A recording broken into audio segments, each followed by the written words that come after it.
So as an Ayurveda health educator, one question I'm often asked by parents is, how can I help my children have healthy habits?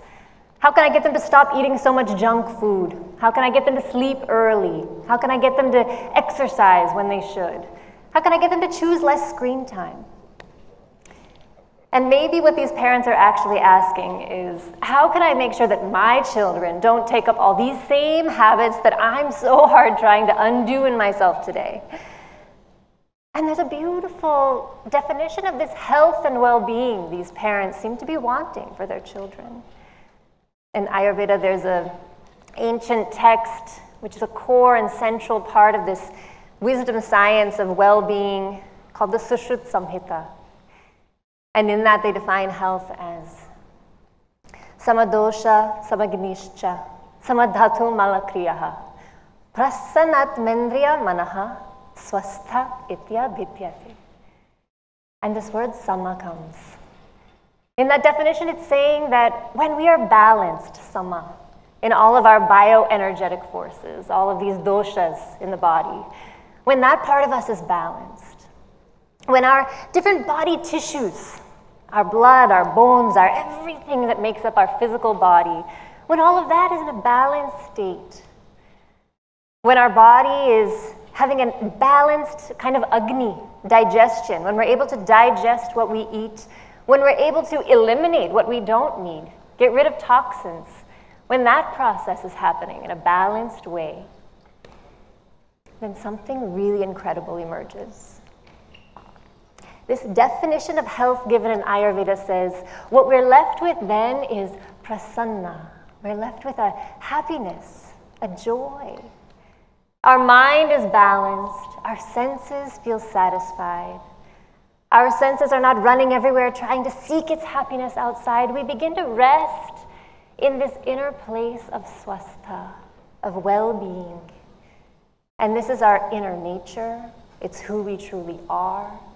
And so this science of Ayurveda is asking us, how can we continue to come back, bringing our body, all of the parts of our being into balance, and reconnect, rediscover that inner sense of happiness, joy, pleasure. So this kind of idea of health, it says something very important to us about what health is.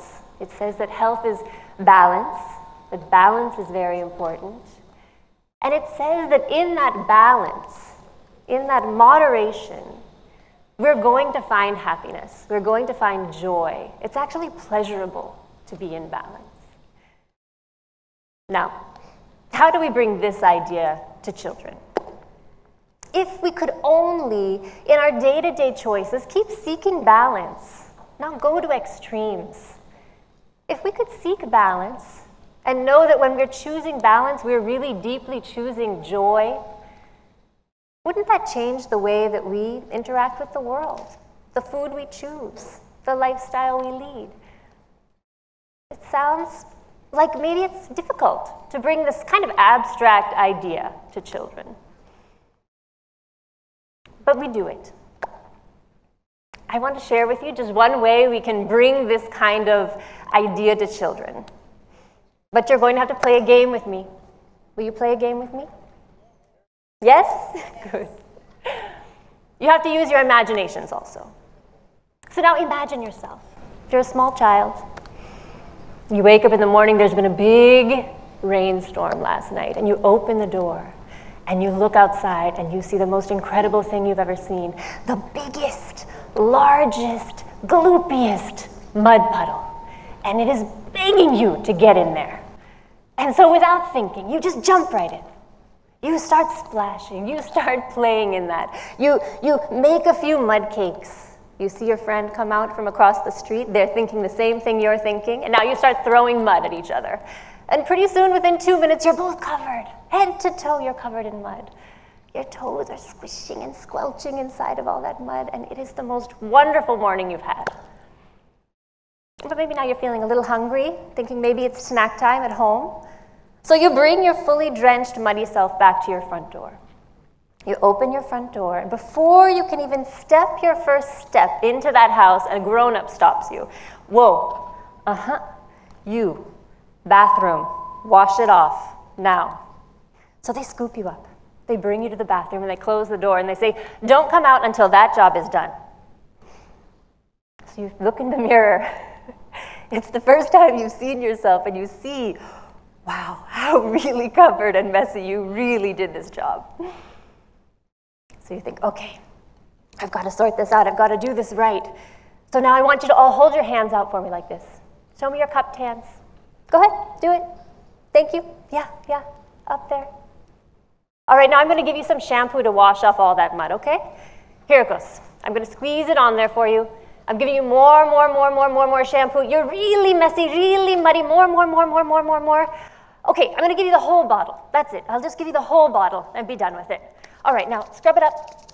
Scrub it up. Now get it in your hair. Come on now. Scrub. Okay, the bubbles are growing. These bubbles are now coming down your face. Soon now your whole body is covered in bubbles.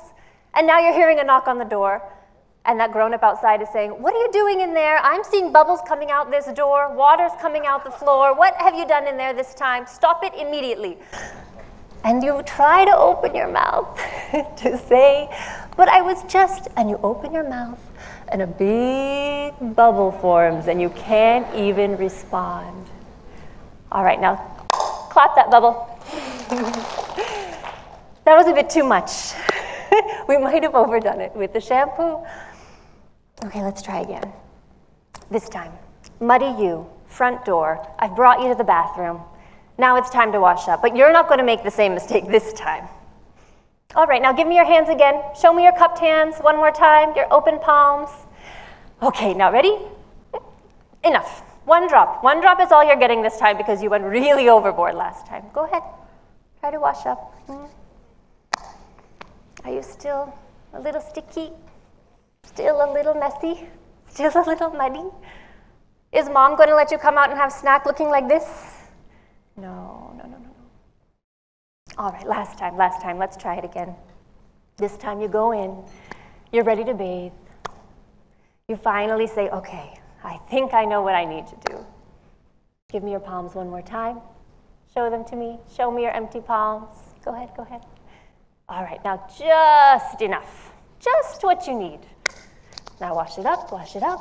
Scrub your hair. Rinse it off.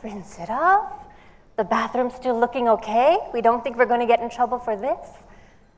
Dry yourself off. Now comb your hair. Now look to the person next to you and tell them, wow, you look radiant. Go ahead. Look to the person to the other side of you. Wow, you look radiant. Isn't it? Now, which of these three ways of washing up? Thank you so much for playing this game with me. It was very funny to imagine you all covered in bubbles and covered in mud, and then now looking so beautiful. So I'm happy. So in this kind of playful game, we were just imagining, weren't we? Which one of these three ways felt good? The last one, where we were kind of in a state of moderation, right? We didn't use that whole bottle of shampoo. We didn't use nothing at all, but we used just the right amount. So these are the kind of games, these are the kind of playful ways we can engage children with these ideas of seemingly abstract things, but making them very visceral, very felt, very real. When I asked you to imagine yourselves all cleaned up, dried off, freshly combed, you felt a bit fresh, didn't you? We're still sitting here in the same hall, but there was a feeling there. I do feel a bit good. Thank you. There's a lot of ways we can bring this way of playing with children into our own day-to-day lives, into our own homes. Another way is to try again playing this game. Maybe you're in your kitchen cooking, and you're maybe making yourself some nice chutney or a nice hearty spicy stew. You can mischievously give that child a look which says, what do you think would happen if I put this whole bottle of chilies into this today? What would be the look on your brother's face? How quickly do you think Dad would drink the whole water bottle? Okay, well now what do you think would happen if we didn't put any chilies at all? Uncle's coming for lunch, it's his favorite meal, and we don't put any chilies in it, what do you think he would say? Do you think he would say anything? Oh, that would be so funny. So how many chilies do you think we should put in today? 1? 2? Okay, let's try it and see.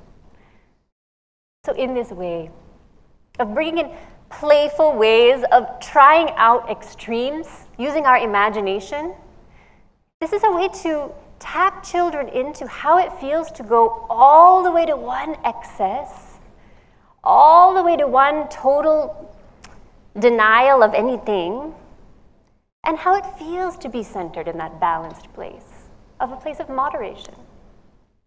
And find that in that place of moderation, we feel good, food tastes good, etc., etc. So this is a playful way we can bring in these ideas for children. Now, does this mean that this idea of moderation is only for kids? How many of us maybe think we could use a little bit of moderation as adults in our lives? We probably could. So there are ways also that each of us can use this same idea to play with ourselves, of finding out, how does moderation feel? How can I bring it in? I'll ask you to join me for one more exercise before we complete. Think of one place in your life where maybe you could bring in a little bit of moderation. A place where maybe you go too far. Maybe it's around food. Maybe you're too restrictive with your food, too restrictive with your diet. Go to extremes to say no. Or maybe you overindulge. Maybe you eat too much quantity or feel like you're snacking all the time and you think to yourself, oh, I know, I should bring that into balance. Or maybe it's exercise. You're constantly at the gym, working. It's never enough, never enough. Or maybe you really find every possible reason to stay sitting on that couch in the evening when really you should go take your half-hour walk. Think for yourself of one place you would like to bring in some moderation.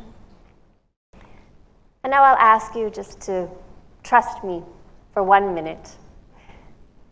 Just follow the sound of my voice and you can see how this might feel. And find yourself a comfortable seat. Go ahead and adjust yourself, how you're sitting. Take a breath in, take a breath out. Let your body settle in its chair. Let your hands be comfortable on your lap. And go ahead and close your eyes. And pay attention to the feeling of your body sitting in the chair. Pay attention to the feeling of the breath slowly and gently moving in and out through your nostrils. With ease, without trying to change it or do anything differently. Just let that breath move in and out. And now think of that part of your life that you would like to bring more moderation and balance to. And let yourself imagine, what would happen if I went all out with it? How would I feel if I let myself run entirely free with it?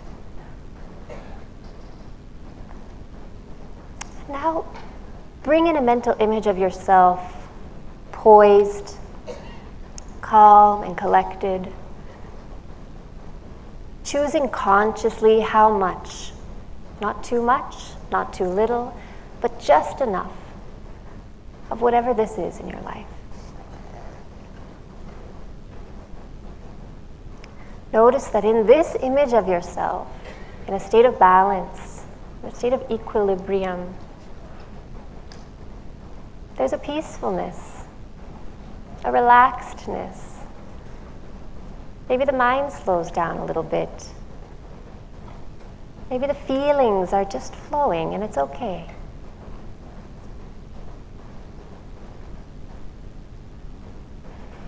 Take another deep breath in and out. Become aware again of where you're sitting in this chair. Become aware again of your body in this space. You can open your eyes when you're ready. The idea of playing these kind of games with children the idea of playing these kind of games with our own selves, is that the extremes become a bit funny, a bit laughable, a bit silly.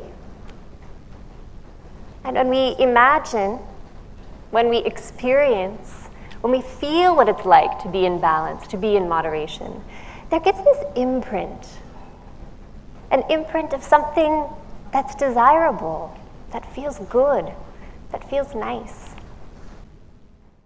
So then as we're faced with life choices, as we're faced with binging one more episode of something before we go to bed, even though we know we should be on bed on time, we might come back to that memory, to that imprinted experience we have, that actually it feels good to draw myself in.